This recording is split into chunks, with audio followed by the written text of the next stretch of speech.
Ibu ya, mengapa kita ada di sini, karena kita memang memerlukan bantuan dari masyarakat dalam menjalankan tugas pemberantasan korupsi. Jangan pernah memerintahkan atau menugaskan mereka melakukan segala sesuatu untuk kepentingan diri kita yang patut kita duga ketika dia melaksanakan perintah kita itu melanggar aturan. Ya, kita rubah bagaimana supaya kebiasaan korupsi ini menjadi kebiasaan yang tidak korupsi, atau bagaimana kita merubah budaya korupsi menjadi budaya anti korupsi. Nah, inilah yang perlu kita lakukan bersama-sama. Tidak mungkin hanya dilaksanakan oleh KPK maupun oleh pemerintah daerah, pemerintah provinsi, pemerintah pusat, tapi perlu adanya peran serta dari seluruh elemen masyarakat. Dengan mengucap Bismillahirrahmanirrahim, kegiatan bimbingan teknis kelas pemuda LSM Provinsi Kalimantan Barat secara resmi dinyatakan dibuka.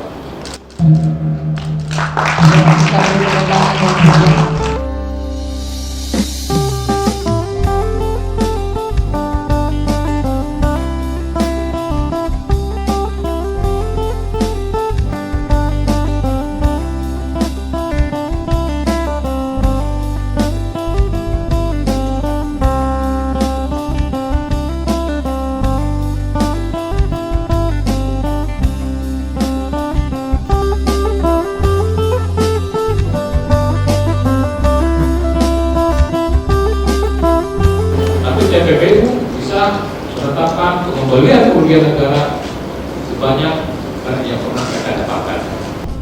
Pengaduan masyarakat itu peranannya penting dalam pengungkapan perkara.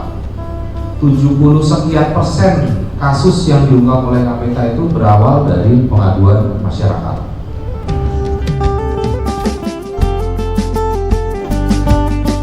Tindak pidana korupsi adalah tindak pidana yang dimaksud dalam ketentuan Undang-Undang Pemberantasan Tindak Pidana Korupsi.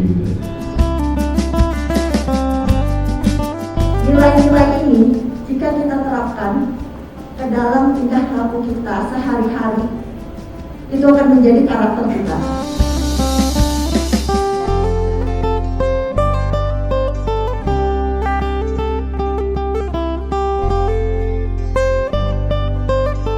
Korupsi adalah bentuk korupsi, sesuatu yang busuk, sesuatu yang merugikan, sesuatu yang jelek.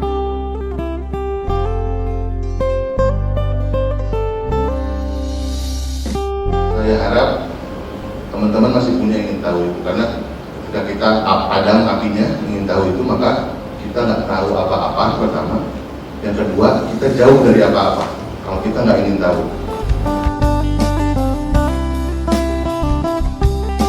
Kalau tidak ada partisipasi masyarakat yang sah, partisipasi itu paling tidak dua bentuk. Kita tidak membiarkan atau permisif terhadap perilaku itu. Artinya memang mereka melakukan secara sistematis. Nanti akan kita lihat bagaimana analisis aktor terhadap kerawanan korupsi di Kalimantan Barat ini nanti.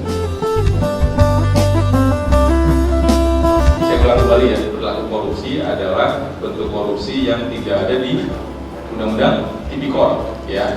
Kalau semalam saya jelaskan, kalau misalkan tindak pidana korupsi, bentuk korupsi yang ada di Undang-Undang Tipikor. Pokok KPK yang pertama adalah melakukan pencegahan, kemudian yang kedua koordinasi, monitoring, yang ketiga monitoring, yang keempat supervisi, yang kelima penyelidikan, penuntutan, kemudian baru eksekusi. Itulah tugas pokok.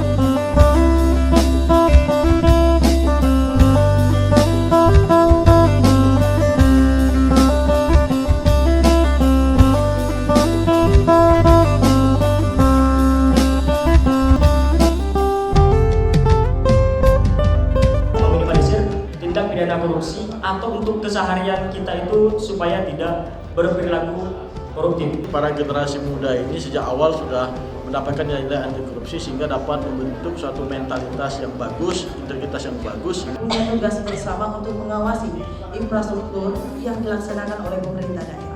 Tidak adanya lagi atau minimal berkuranglah perilaku tindakan koruptif yang ada di saat ini.